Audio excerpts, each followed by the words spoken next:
A paz do Senhor Jesus Cristo, meus irmãos, muito obrigado por me permitir estar aí junto com vocês, por estar aí no seu lar, no seu carro, ou andando na rua, você que está nos ouvindo, ou vendo. Deus abençoe, muito obrigado por me permitir estar aí com vocês. Quem vos fala aqui é o professor Ronald, do Instituto Teológico Metanoem.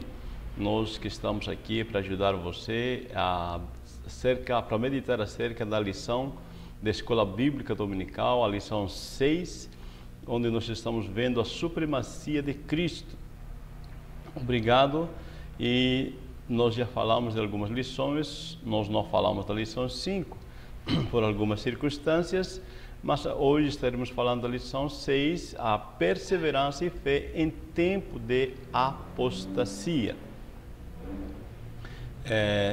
A vida é uma caixinha de surpresa. A vida, dependendo das nossas escolhas, dependendo das nossas decisões, ela nos pode permitir estar desfrutando da bênção ou, lamentavelmente, pegando a maldição. Então, nós vamos ver hoje, pensar nisso aqui, sobre a questão da perseverança em tempo de apostasia. Há algumas coisas que fogem ao nosso controle, há outras coisas que realmente acontecem por nossas escolhas, mas sabemos que todas as coisas contribuem para o bem daqueles que amam a Deus. Nós vamos ver aqui no nosso textuário que diz, para que vos não façais negligentes, mas sejais imitadores dos que pela fé e paciência herdam as promessas. Veja, meu irmão, algumas questões aqui importantes no nosso textuário. Para que vos não façais negligentes. Então aqui já o autor de Hebreus está tirando aqui uma questão de dizer, aconteceu por acontecer. Aqui está jogando a questão de que os resultados da nossa vida, uma grande parte, são consequências das nossas atitudes, das nossas decisões. Vos não façais negligentes. Negligente, aquele que não toma algo a sério, ou noutra tradução diz preguiçosos, aqueles que não tomam atitudes de fazer. Sabem como tem que ser feito, mas não fazem por preguiça, tá?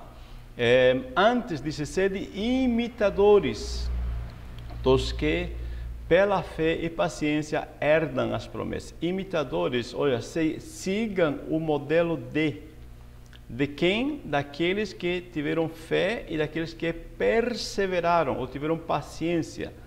Então, quando imitarmos essas pessoas de sucesso, tá? Nós, crendo na palavra e perseverando, nós vamos também conseguir o que eles conseguiram. O que? Vamos obter as promessas que Deus já tem preparado para nós. Temos uma herança a desfrutar. Disse Paulo aos Efésios no capítulo 1, que Deus já nos preparou uma herança, né?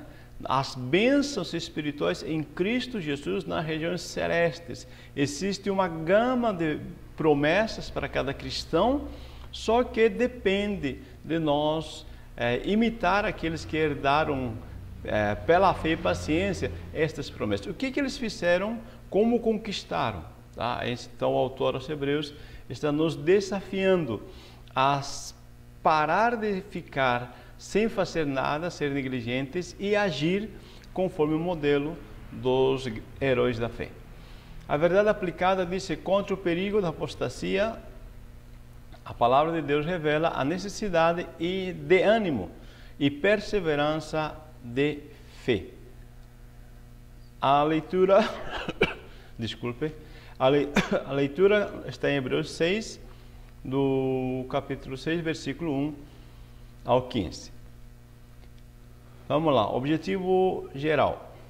Conscientizar que para perseverarmos na fé, precisamos crescer em Cristo, estar em constante vigilância e confiar nas promessas. Tá? Então, nesta feita, vamos nos conscientizar que para eu ser alguém que persevere, eu preciso de um amadurecimento. Crianças são inconstantes, crianças eles sempre estão mudando rapidamente de atitudes, de decisões, porque não são maduros. Agora, quem é maduro, diz, quem cresce em Cristo, tá? E é claro, vigia e confia nas palavras de Deus, ele pode perseverar na fé. 3 objetivos. Primeiro, afirmar a necessidade do crescimento espiritual. Segundo, sinalizar a necessidade de vigilância espiritual num tempo de apostasia. E terceiro, conscientizar acerca da necessidade de confiarmos na palavra de Deus. Tá? Então, primeiro, precisamos crescer, essa é a questão.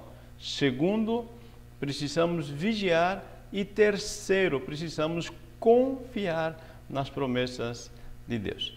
A nossa introdução já está em Hebreus 5:12.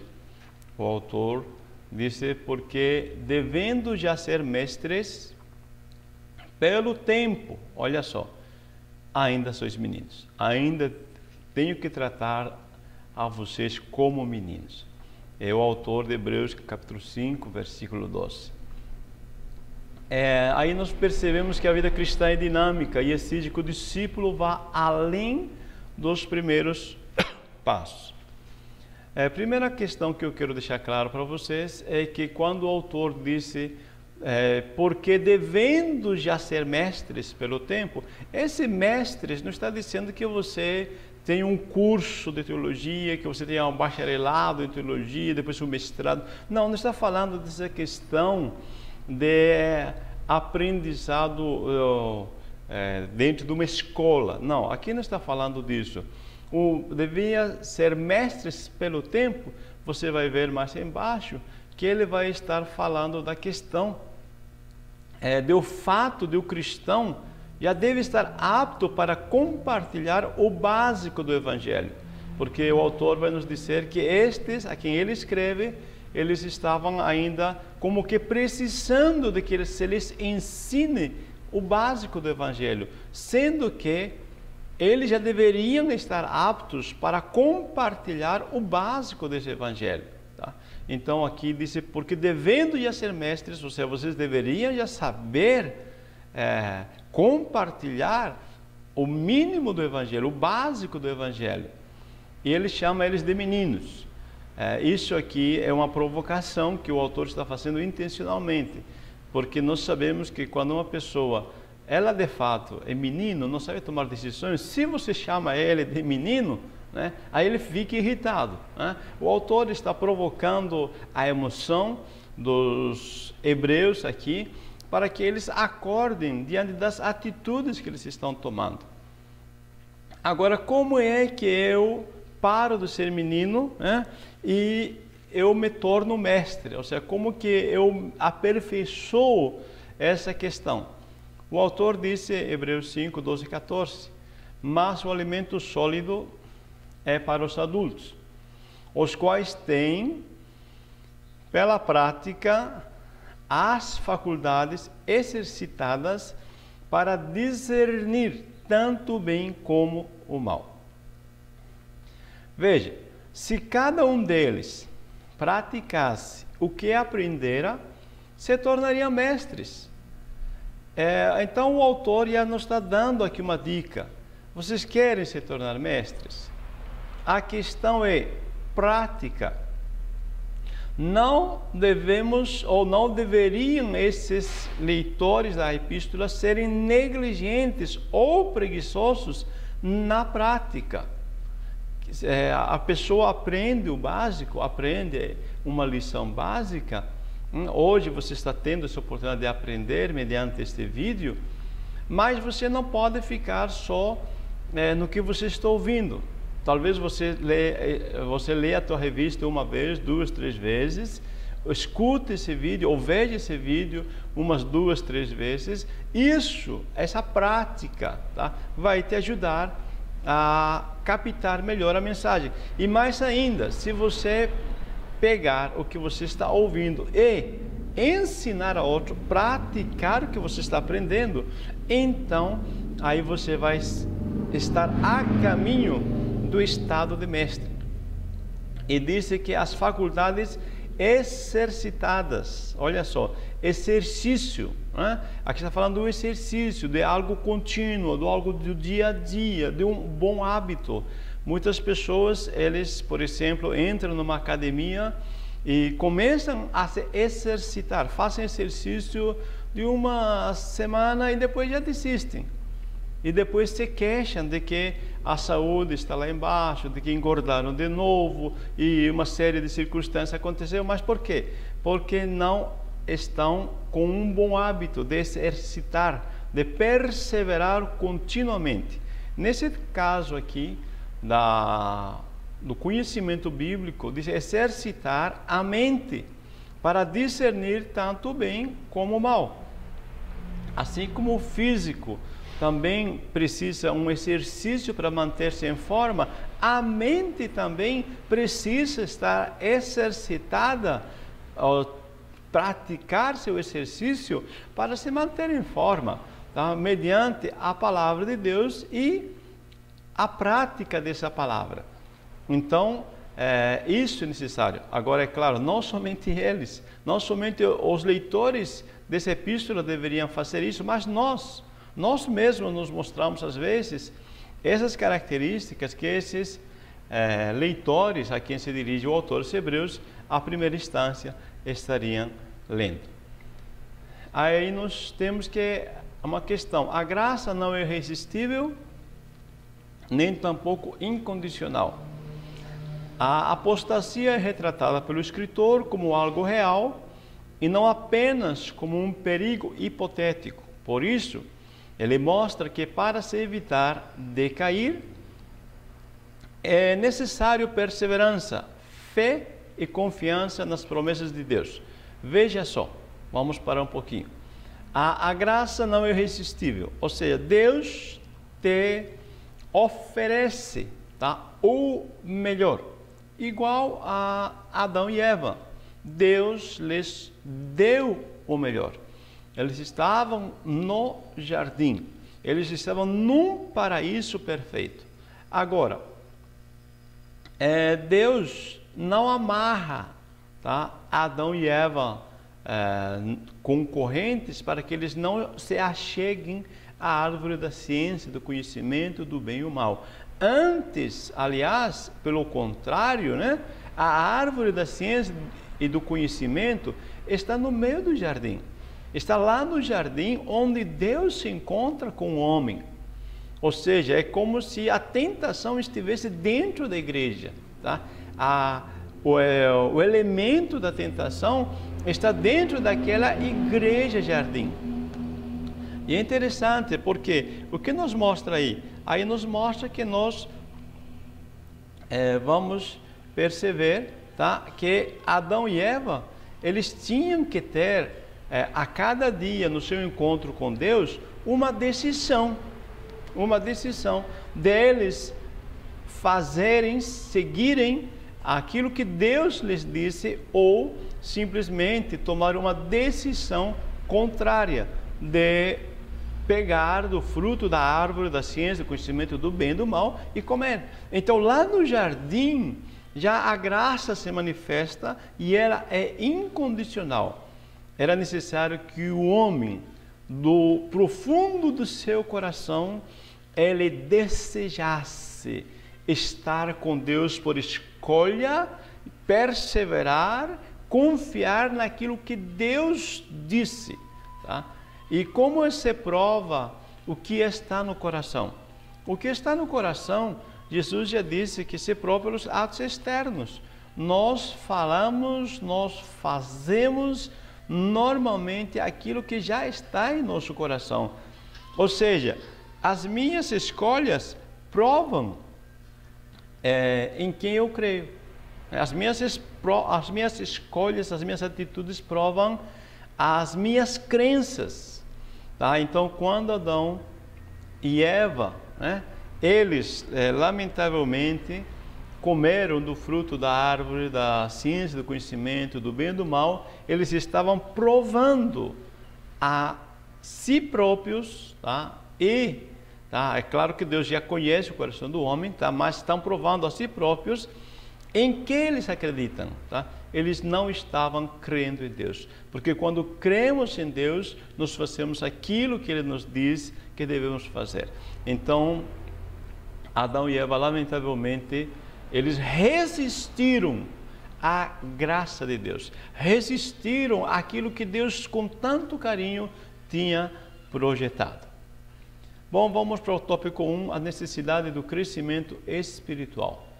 Nós temos 3 pontos: indo além dos rudimentos doutrinários sobre arrependimento e fé, depois indo além dos rudimentos doutrinários sobre batismos e imposição de mãos, e depois indo além dos rudimentos doutrinários sobre ressurreição e juízo, tá?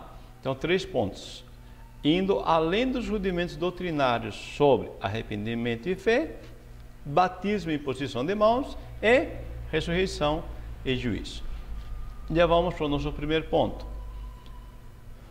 Indo além dos rudimentos doutrinários sobre fé e sobre arrependimento e fé. Veja, longe de dizer que a doutrina do arrependimento e da fé não é mais necessária, o autor mostra que, todavia, não se deve parar aí. Há um longo caminho a percorrer. Os destinatários da carta parece haviam se esquecido desse fato, estacionando na jornada. Veja, meu irmão, quando aceitamos Jesus, nós chegamos no fim de uma jornada. Ao contrário, a vida cristã é uma vivência diária, é um caminhar diário. Nós entramos no caminho e a vida, tá, vai nos oferecer no dia a dia uma série de escolhas, uma série de caminhos, uma série de decisões que temos que tomar. Então a vida cristã é assim: hoje acordamos, nós tivemos que tomar alguma decisão. Você todo dia, a partir do momento que você abre os olhos, você já toma escolhas, toma decisões. Você deve tomar decisões. Se você não escolher, os outros vão escolher por você. De qualquer forma, você está escolhendo não escolher. E o arrependimento, tá, não é uma coisa, não é algo que você fez um dia, 5 anos atrás, que você aceitou Jesus. Me arrependi, tá ok, agora está tudo certo. Não. O arrependimento, isto é, o ato de repensar, tá, os nossos pensamentos, de repensar nossas atitudes, repensar nossas motivações, deve ser algo contínuo, deve ser algo do dia a dia, tá? Que decisões eu tenho tomado, por que eu tenho tomado, quais foram as motivações que me levaram a tomar essas decisões, que consequências trouxeram essas decisões, o que eu posso fazer para me livrar no amanhã de consequências piores daquelas a qual eu já estou vivendo. Tá? Então, o arrependimento é todo um repensar. No grego, a palavra arrependimento é repensar pensamentos. E assim, a nossa fé é atual. Ou seja, fé atual se diz ao fato de confiar todos os dias naquilo que Deus disse, justamente nas decisões que temos que tomar.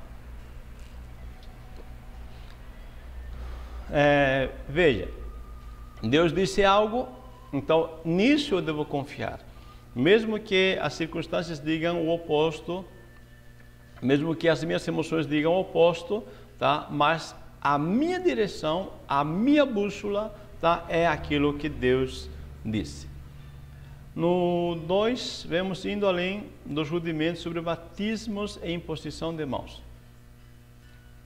O contexto mostra que em Hebreus 6:2 a referência é ao batismo cristão, em contraste com outros batismos praticados no judaísmo. Tá? Então, quando o autor fala dos rudimentos sobre batismos, é que dentro do contexto dele havia vários tipos de batismos. Tá? Por exemplo, havia os ritos de purificação, né, que são as abluções ou batismos judaicos. Tá? Às vezes o sacerdote tinha que se lavar, às vezes o homem que tocou no morto tinha que se lavar. São ritos de purificação. Também havia outro batismo que era para o prosélito. Se eu não sou judeu, eu gostaria de fazer parte, né, do judaísmo, então eu teria que me batizar, passar por um rito de purificação.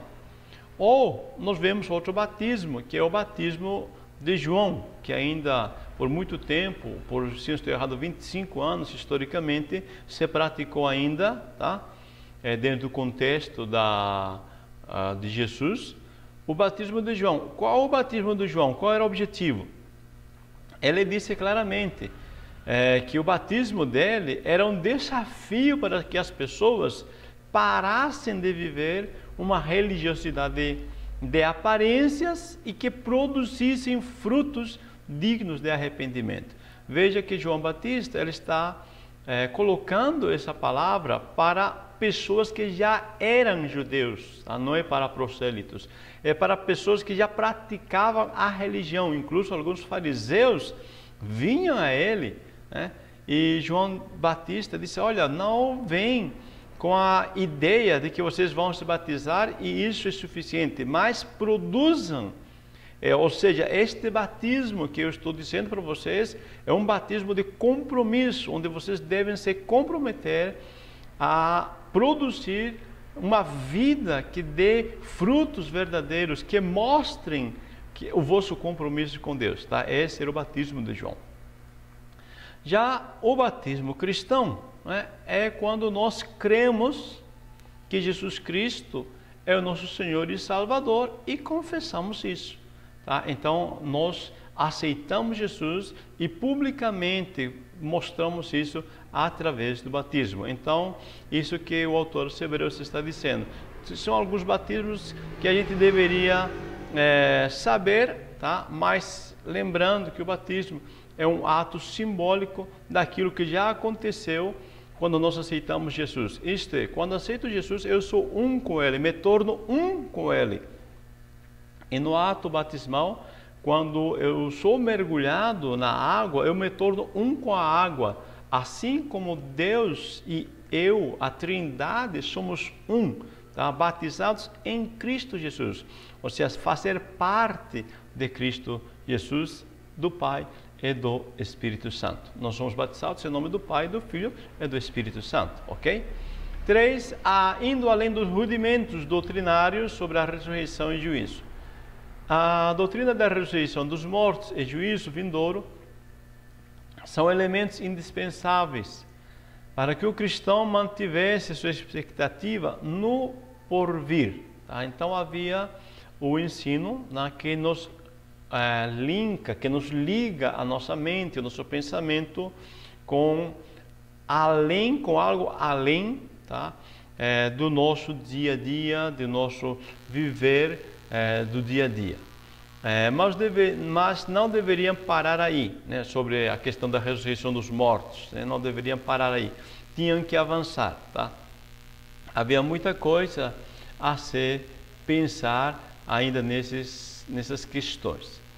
Nós já vamos para o ponto 2, que vamos dividir em 3, onde diz a necessidade da vigilância espiritual.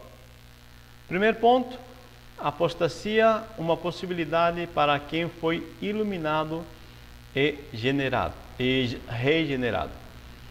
2. Apostasia, uma possibilidade para quem vivenciou a palavra e o Espírito. 3. Apostasia, uma possibilidade para quem viveu as expectativas do reino. Vamos lá para o primeiro ponto. Apostasia, uma possibilidade para quem foi iluminado e regenerado. O autor fala de pessoas crentes, perceba, porque nenhum descrente foi iluminado, nem tampouco experimentou do dom celestial. Então, no capítulo 10 e o versículo 32, ele usa a expressão iluminados, tá? Se você pega Hebreus, capítulo 10, tá? Você vai ver no versículo 32, que nos diz assim: lembrai-vos, porém, dos dias anteriores, em que depois de iluminados, sustentaste grandes lutas e sofrimentos. Então, o que quer dizer iluminados? Vamos com calma entender, ok? O verbo iluminado é usado pelo autor no capítulo 10, 20 e 32, e no capítulo 10, 26, nos cita algo interessante, tá? Onde a expressão aponta ser sinônimo de conhecimento e verdade. Veja os dois versículos aí na tela. Porque se pecarmos voluntariamente, depois de termos recebido o conhecimento da verdade, já não resta mais sacrifício pelos pecados. Versículo 32. Lembrai-vos, porém, dos dias passados, em que, depois de serdes iluminados, veja. Então, os dois versículos nos mostram uma questão. Que quando o autor está falando das pessoas, tá, que foram iluminados, aqueles que, conforme Hebreus 6:4, tá, do nosso texto de hoje, diz: é impossível, pois, aqueles que uma vez foram iluminados, tá? Então, esses iluminados, tá, se refere justamente a alguém que recebeu o conhecimento do assim diz o Senhor. Tá? Isso é importante. O que o Senhor disse, eu ouvi, eu conheci, então eu aceitei e a minha mente foi iluminada. Tá? Eu fui esclarecido a respeito. Então, o que nós percebemos aqui? Que a apostasia, o perigo de decair da fé, é colocado pelo escritor de Hebreus como algo possível. Um perigo real a ser evitado por quem nasceu de novo. É interessante isto, meus amados irmãos, porque ao longo de toda a epístola aos Hebreus, o escritor admoesta seus leitores a aceitarem a palavra de Deus em fé e não caírem no pecado da descrença que resulta em juízo eterno. Nós já meditamos no capítulo 2, nós já meditamos no capítulo 3, nós já meditamos no capítulo 4, nas lições anteriores, e todos esses capítulos, o autor enfatizou isso. Nós vimos o exemplo de Israel, que eles endureceram o coração, olha só, depois de terem crido naquilo que Deus disse, tá? Eles creram para poder fazer o que Deus disse para fazer lá na saída do Egito, matar o cordeiro, pegar o sangue, aplicar nas portas e estarem vestidos, prontos para a viagem. Isso foi um ato de fé. E eles saíram do Egito, olha só, eles creram, tá? Aceitaram a palavra e experimentaram o poder de Deus. Experimentaram do dom, ou seja, da manifestação de Deus nas suas vidas. Só que o que aconteceu no meio do caminho, tá? Nos fala que eles descreram, pararam de crer, tá? E acabaram caindo em quê? Em juízo eterno. Eu quero que você preste atenção nisso, porque o autor aos Hebreus está nesse contexto, tá? Ele já falou várias vezes nesse ponto. Disse o texto ainda que eles provaram o dom celestial. Quando se fala provar o dom celestial, aqui está falando do resultado que acontece quando cremos na palavra. E você vai ver, por exemplo, que aqui se refere à palavra de Deus crida. Quando eu creio naquilo que Deus disse, eu experimento o resultado daquilo que Deus disse. Jesus, em João 4:10, se apresenta à mulher samaritana como o dom de Deus. Ele se identifica como o dom de Deus. Nas epístolas paulinas também fala sobre o dom da graça, o dom da retidão, e isso se associa, tá, com Jesus Cristo. Quem é Jesus? Jesus nada mais é do que a palavra de Deus encarnada, é o Verbo encarnado. Então, quando eu creio naquilo que Deus disse, eu experimentarei, eu provarei o dom celestial. Nós vamos perceber isto, tá, em todo esse processo aqui de que nós vamos estudando, tá, no dia de hoje. Veja, a apostasia é uma possibilidade para quem vivenciou a palavra e o Espírito.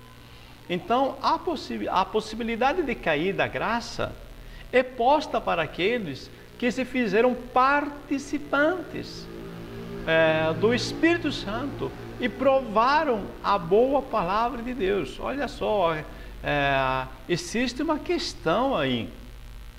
O autor, ele nos está colocando, tá? É impossível, pois, que aqueles que uma vez foram iluminados e provaram o dom celestial e se tornaram participantes do Espírito Santo e provaram a boa palavra de Deus e os poderes do mundo vindouro.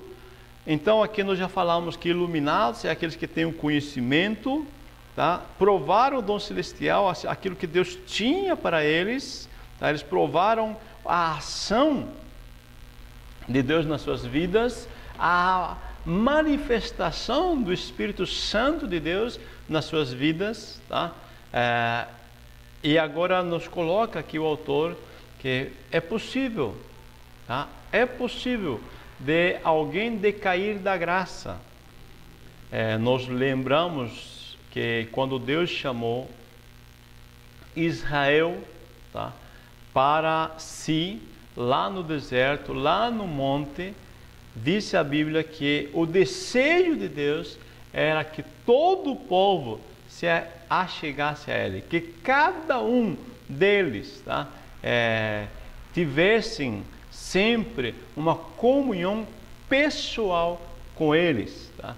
E em tudo isso, tá, eles estão vendo as ações de Deus. Veja, quando Deus abre o mar vermelho, quando Deus mandou as pragas, e quando Deus faz todos esses milagres, são ações de Deus, são manifestações, tá, do Espírito Santo.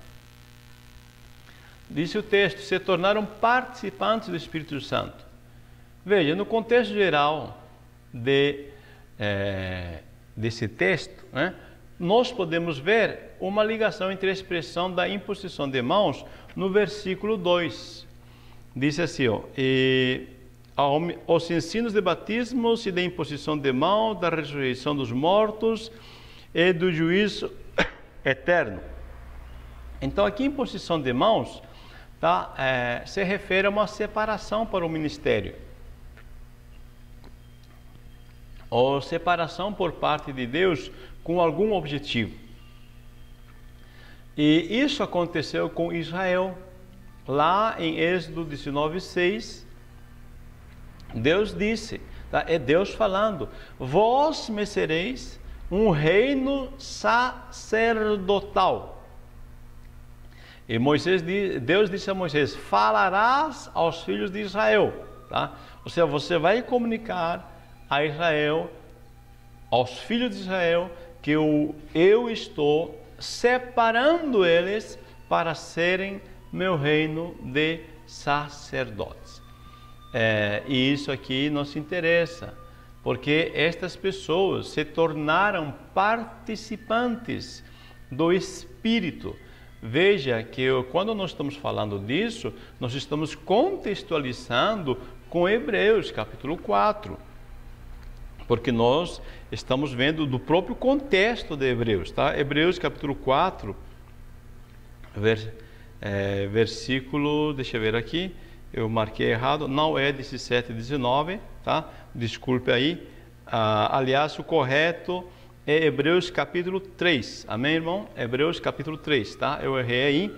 Hebreus 3 diz assim, e contra quem se indignou por 40 anos? Não foi contra os que pecaram, cujos cadáveres caíram no deserto, e contra quem jurou que não entraria no seu descanso, senão contra os que foram desobedientes. Vemos, pois, que não puderam entrar por causa da incredulidade. Tá? Veja, Deus separou eles. Deus tinha um objetivo com eles, de separar eles como um reino sacerdotal. Eles viram as ações do Espírito Santo, tá? Eles viram as manifestações sobrenaturais de Deus, mas eles descreram. Tá? E isto aqui, o contexto, quando diz assim, imposição de mãos, está falando justamente a se separar alguém com um objetivo específico. Israel, como nação, tinha sido separada, ou o desejo de Deus é que eles, como nação, sejam separados especificamente para receberem as revelações de Deus, os oráculos de Deus. Mas, mesmo sendo separados, mesmo participando da ação do Espírito Santo, eles decaíram. Disse mais o texto, e provaram a boa palavra de Deus. O autor de Hebreus não especifica a extensão dessa palavra, mas somente que a palavra é boa. Provaram a boa. O autor usa o verbo provar para indicar o prazer em receber esse dom. Tá? De fato, quando Deus se dirige para nós, nos dando algo, tá? Nos abençoando com algo, nos dizendo algo, é um prazer. Tá? Agora, Israel provara a eficácia da palavra de Deus desde a saída do Egito. Tá? Eles experimentaram, eles viram como Deus agiu com as 10 pragas, como agiu na saída do Egito, como Ele agiu abrindo o Mar Vermelho, como agiu lhes dando pão, maná todos os dias, mandando codornizes. Mas diz a Bíblia que mesmo assim, por em algum momento estarem insatisfeitos, tá? Em algum momento estarem com suas emoções, né, voltadas para seu egoísmo, diz a Bíblia, tá? Quando eles estavam impacientes, Números 21:4, tá? A impaciência, olha só, a falta de perseverança, de crer naquilo que Deus disse, fez com que eles descressem. Ou seja, o que está acontecendo? Alguém que está experimentando a ação de Deus, perceba o contexto. Alguém que está vendo Deus agir todo dia, porque todos os dias Deus mandava maná. Isso era um ato miraculoso.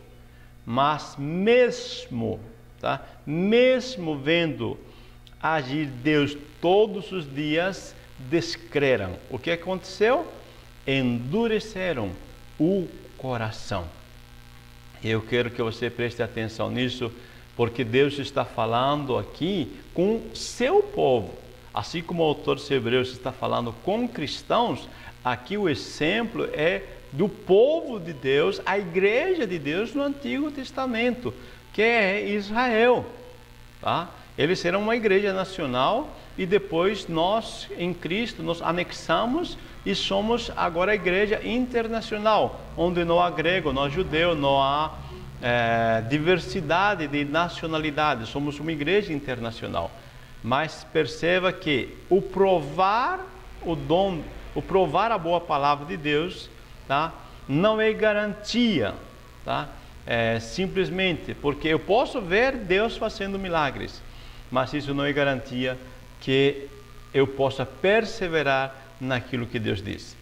Esses mesmos israelitas endureceram o coração em descrença, e por causa de sua desobediência, eles caíram e se desviaram do Deus vivo. Tá? Então, Hebreus 3 nos mostra, tá, claramente, tá, essa questão. Tá? Nós devemos, então, ter muito cuidado. Hebreus 10 diz assim: tende cuidado, irmãos, jamais aconteça haver em qualquer de vós perverso coração de incredulidade que vos afaste do Deus vivo. Olha só, é afastar-se, é desviar-se. Olha só, aqui é um processo lento.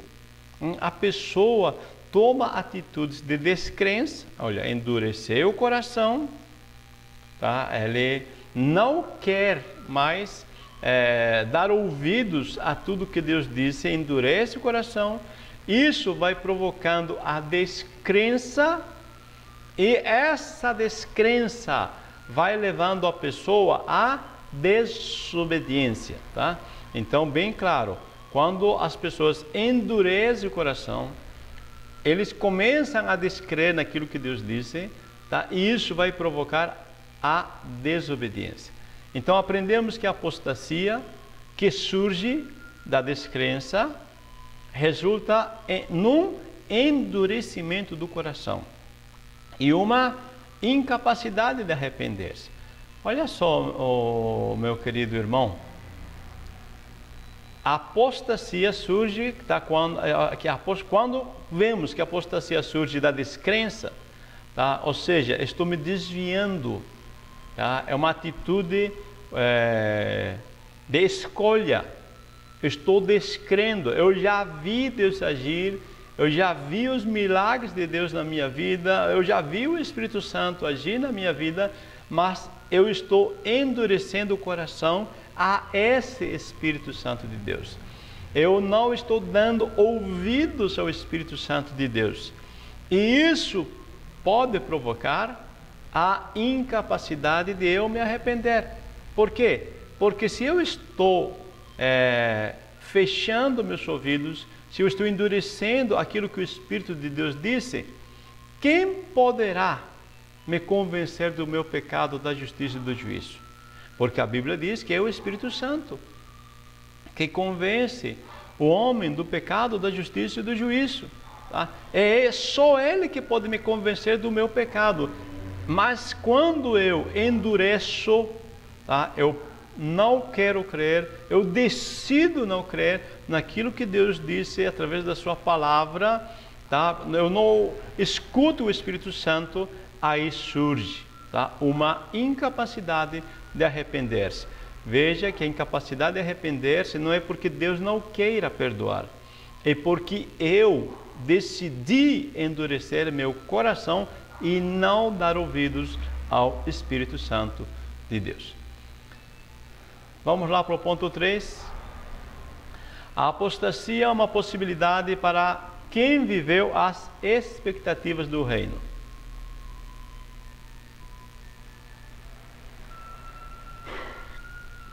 Vamos lá. Diz assim: e os poderes do mundo vindouro, né? Estamos aqui em Hebreus 4, né? Hebreus 6, aliás. Versículo 5. É impossível, pois, que aqueles que foram, né? Aí diz versículo 5, e provaram da boa palavra de Deus e os poderes do mundo vindouro. Primeiro observe que o autor usa a forma plural, poderes.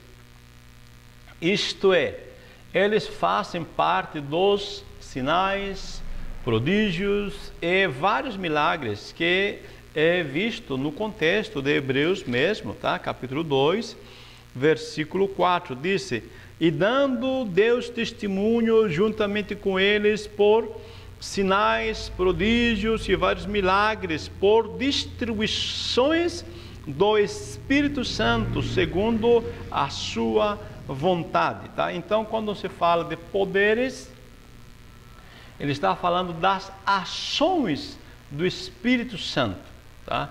De ações miraculosas que não estão nesta dimensão. Eles pertencem a outra dimensão, pertencem à dimensão do reino de Deus, tá? São poderes que não estão aqui. Diz aqui, eles pertencem ao mundo vindouro. Mas já neste mundo, tá? É evidente, tá? Nós já podemos desfrutar a presença de Deus, a presença do Espírito Santo de Deus, a presença de Deus, diz a Bíblia, que futuramente fará que nós vivamos num estado perfeito, né? Num estado miraculoso, um estado onde não mais envelheceremos, teremos um corpo incorruptível, tá? Ou seja, nosso corpo não será mais afetado pela enfermidade, nós teremos paz contínua, nós não seremos mais assediados pelo pecado. Então, o mundo vindouro.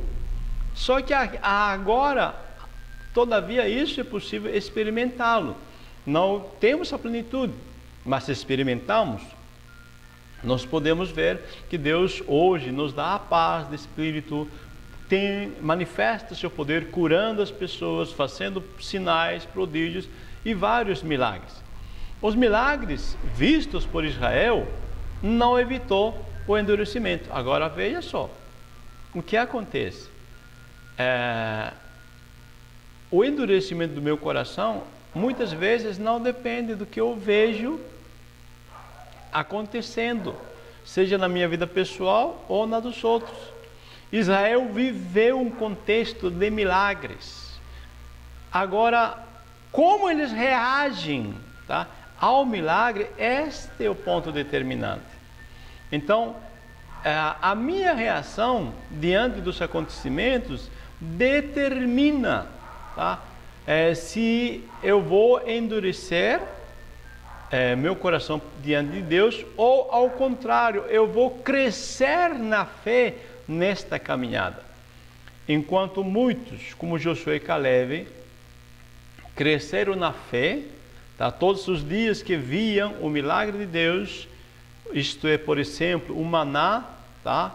Eles glorificavam a Deus e viam que Deus está com eles, eles estão vendo o maná, tá? E se firmam na fé, sabem que Deus está aí cuidando deles.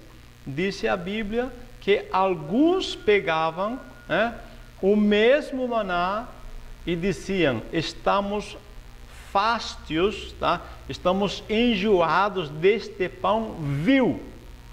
Veja só, a reação diante de uma mesma circunstância é diferente.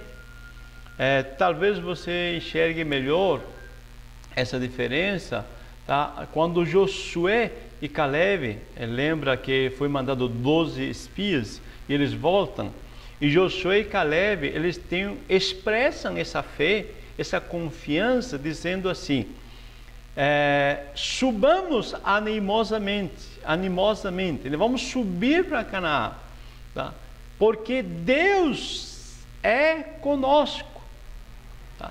E nós vamos conquistar a terra. Veja só, então aqui Josué nos está mostrando, tá, que ele, ao ver os milagres contínuos do dia a dia, lá na caminhada, o maná que ele via todos os dias, servia para ele como alimento. Ao contrário, tá, né, de que os espias, os outros 10, né, não creram no que Deus disse, ficaram com medo. Mas esse momento de medo deles já é o fruto, tá, de um contínuo endurecimento do coração. Porque em Números capítulo 21, eles dizem que olharam para o maná e disseram: a nossa alma tem fastio desse pão vil.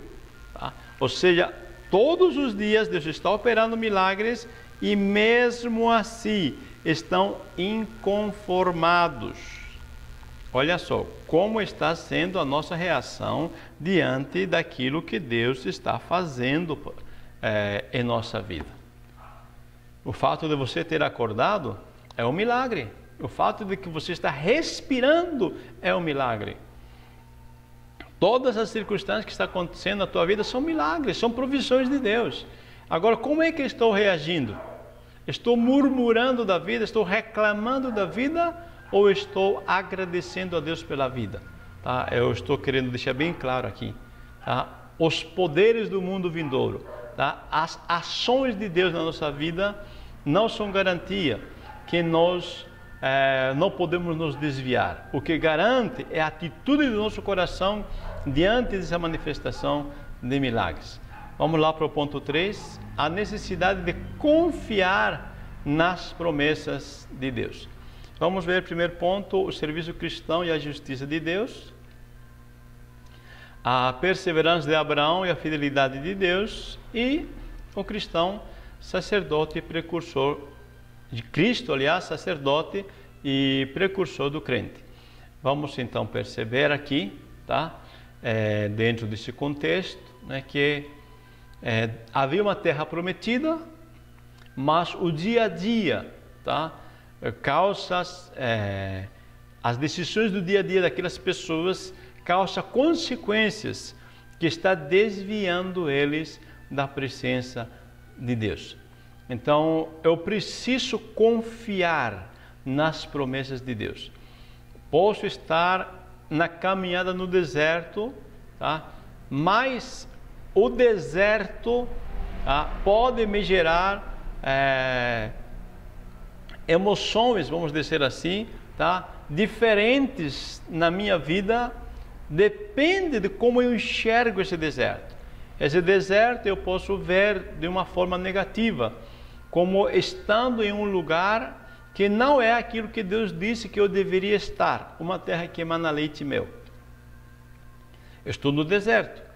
Ou, mesmo estando no deserto, eu posso desfrutar o momento de cuidado miraculoso que Deus está manifestando para comigo, me providenciando maná, me providenciando carne, me providenciando sombra durante o dia, me providenciando calor e luz à noite. Ou seja, o deserto, tá, pode ser bom, o deserto pode ser mau, né? Como é que eu reajo a este deserto é a questão. O problema não é o deserto, o problema é a minha reação diante das circunstâncias no deserto. Amém? Então, a necessidade de confiar nas promessas de Deus. Vamos lá. O serviço cristão e a justiça de Deus. Porque Deus não é injusto para se esquecer da vossa obra e do amor que para com o seu nome mostrastes. Aqui nós vemos uma questão importante. Deus é justo. Tá? Então, Ele não esquece de abençoar quem é bom e de punir quem é mau. Então, vamos aqui evidenciar primeiro a justiça.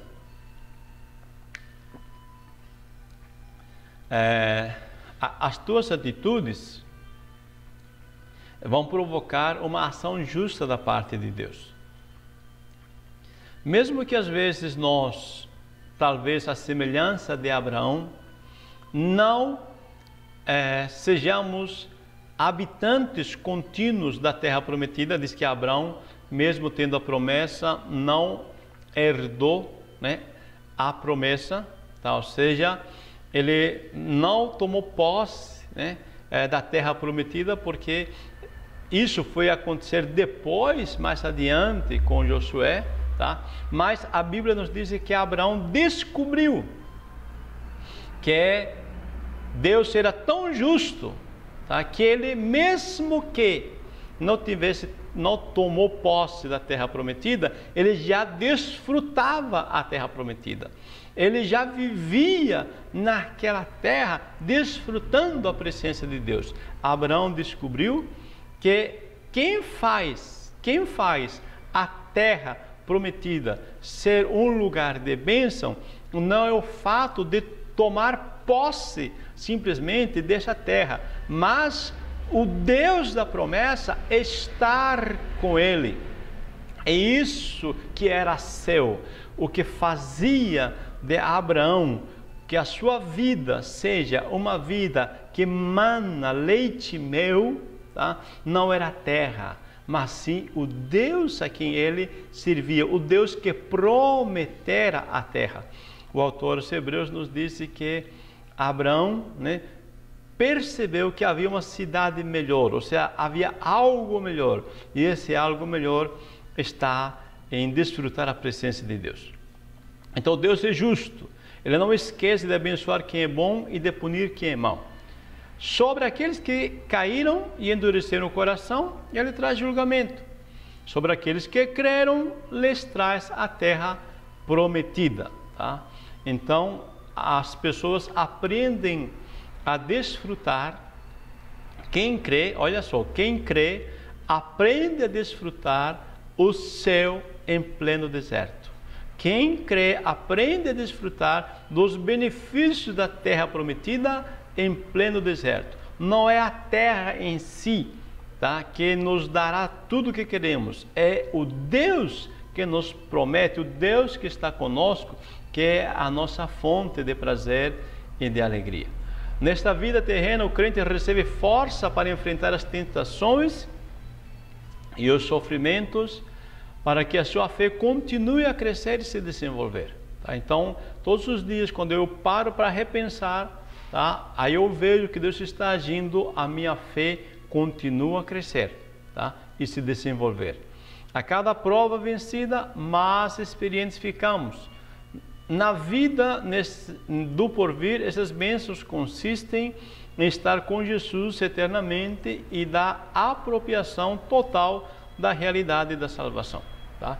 Veja, quando eu digo que nós podemos desfrutar aqui na caminhada a presença de Deus, é claro que no fundo nós queremos estar em estado eterno com Deus.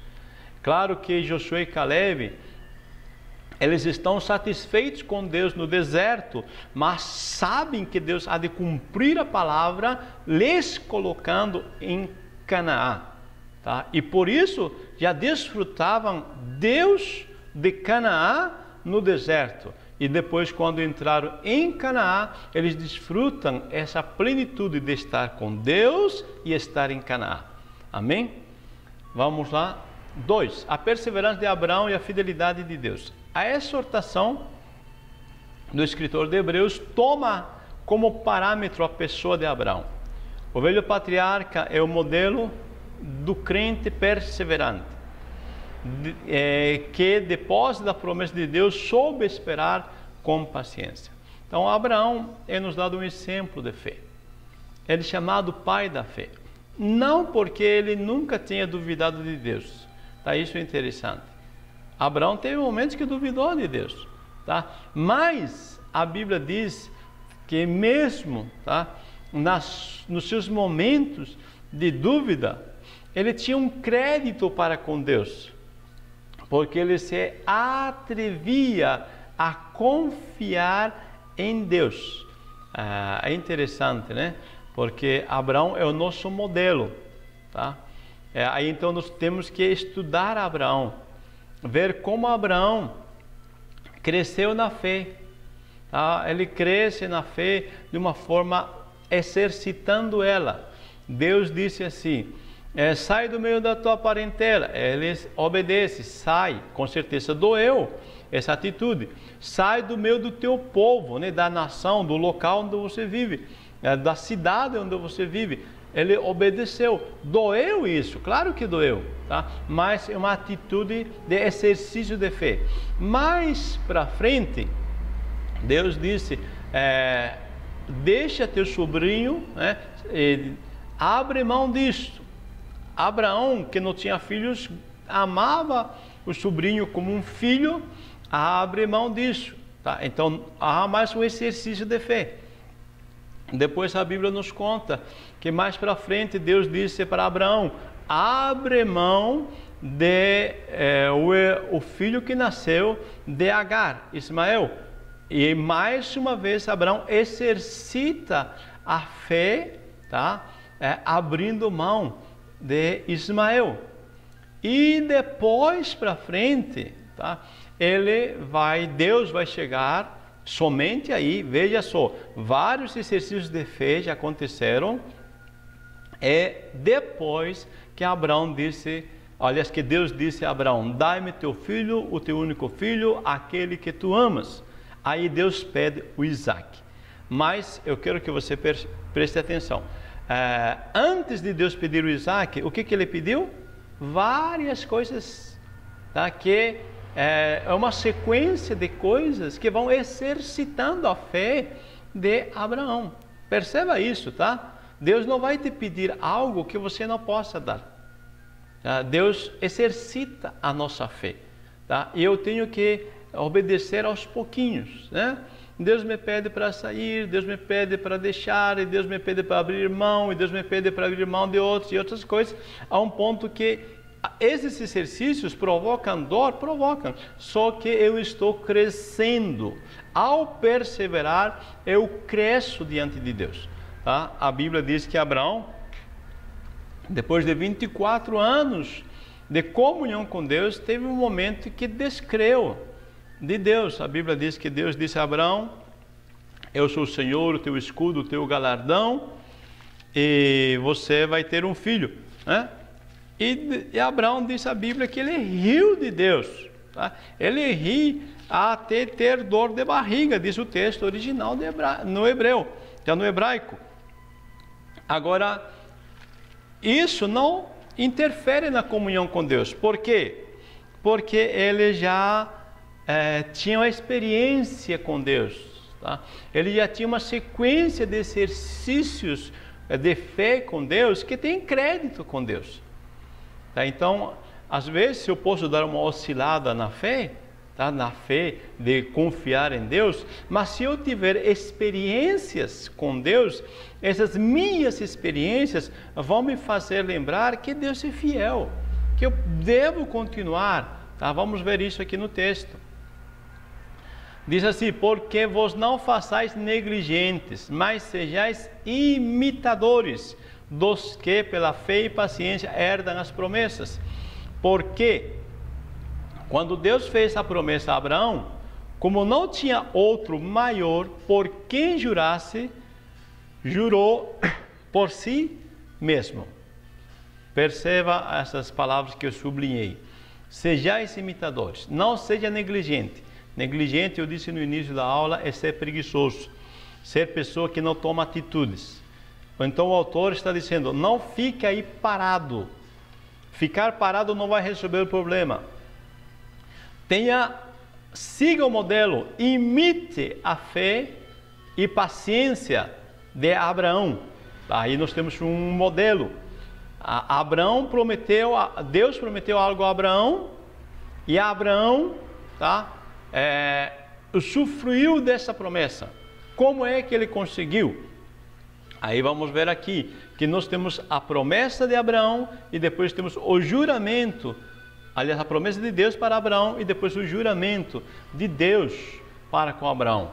Disse o texto ainda: para que por duas coisas imutáveis, nas quais que é impossível que Deus minta, tenhamos a firme consolação, nós, os que pomos o nosso refúgio em reter a esperança proposta.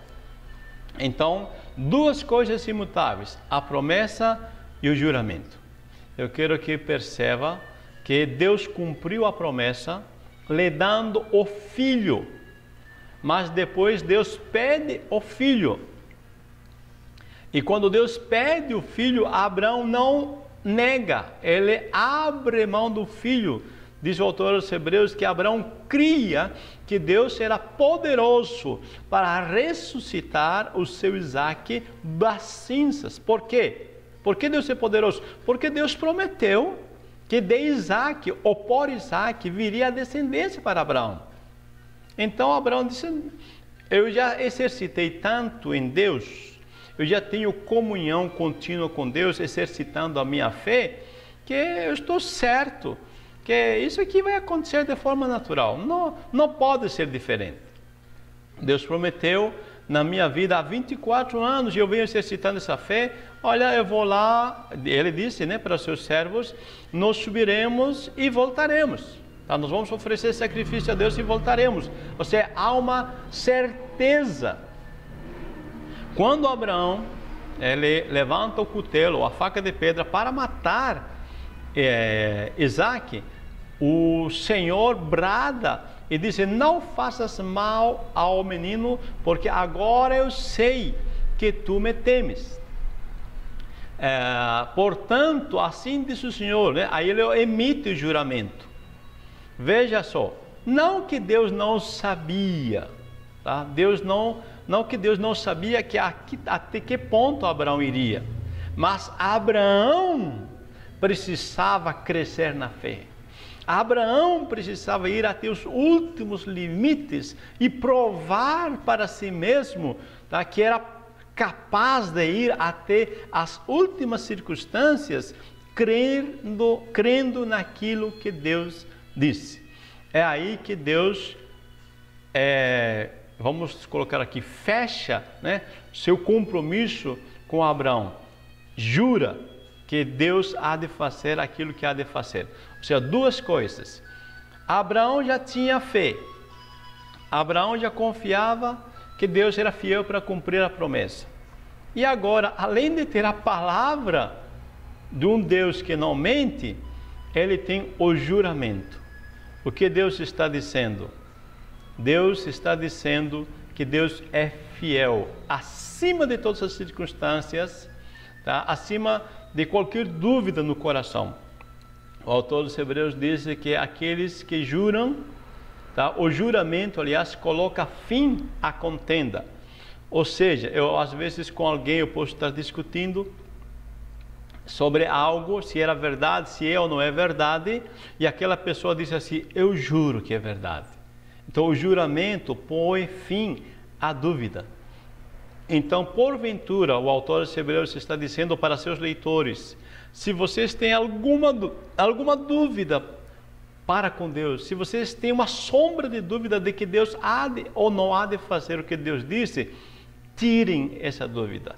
Parem com isso, porque Deus já provou que é fiel e vejam o que aconteceu com Abraão. Tá? Então aqui nós temos um modelo a ser seguido.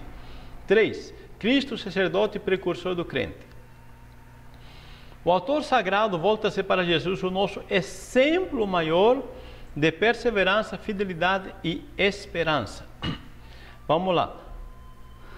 Jesus foi torturado de todas as formas. Lembra lá do jardim? Desde o jardim já ele começa a suar gotas de sangue.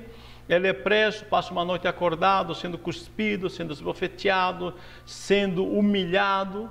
Mas ele persevera, ele não volta atrás. Ele foi provocado para abandonar a sua fé, para deixar a sua fé, para se apostatar da fé. Jesus, ele foi provocado de tantas formas. Em Mateus 27:40, alguém disse, se tu és o Cristo, desce, né? Desce da cruz, ou seja, está sendo provocado, mas ele se manteve fiel. E ainda diz a Bíblia em Atos 2:26, que ele morreu em esperança, tá? Fala assim em esperança, porque a esperança ainda não possui, né? A esperança crê, simplesmente confia que há de acontecer, porque a Bíblia diz que Jesus morreu, tá? Em esperança, ou seja, se ele morre, a única coisa que lhe resta aqui é crer que Deus há de cumprir a sua palavra que prometera para com ele. A palavra diz que não deixarás a minha alma na sepultura. Então, Jesus morre em esperança disto. E você já sabe o resultado. Ele ressuscitou e subiu triunfante aos céus e se assentou à destra de Deus. Ou seja, ele é o nosso precursor. Ele caminhou a caminhada na nossa frente. Ele foi mais fiel que Abraão, porque Abraão ele não foi até a questão morte pessoal. Jesus foi até a experiência mais, vamos dizer, mais profunda com Deus, tá? A própria morte, e nos provou que é possível crer naquilo que Deus disse. Concluindo, meus amados, o capítulo 6 de Hebreus contém uma das mais fortes exortações encontradas em todo o Novo Testamento. A necessidade de perseverança e vigilância para não decair da fé. O processo da salvação não se dá de forma mecânica nem compulsória, mas se firma na entrega e aceitação voluntária de uma dádiva divina diariamente. Amém? Então Deus te dê graça Deus nos dê graça para que nós possamos perseverar e vigiar. A salvação não é um processo mecânico. Depende de você tomar suas decisões de crer ou não crer em Deus, independente das circunstâncias que estejam acontecendo.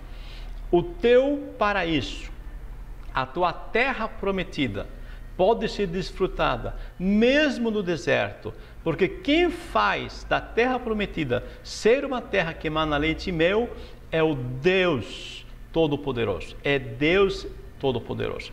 Se você está no deserto, Ele pode fazer que você desfrute a sua presença mesmo no deserto. Deus abençoe a você, meu amado irmão. Muito obrigado. E compartilhe este vídeo, essa aula. Deixe seu like, né, sua curtida. Inscreva-se no nosso canal e prazer em poder servir a você. Muito obrigado e a paz do Senhor Jesus.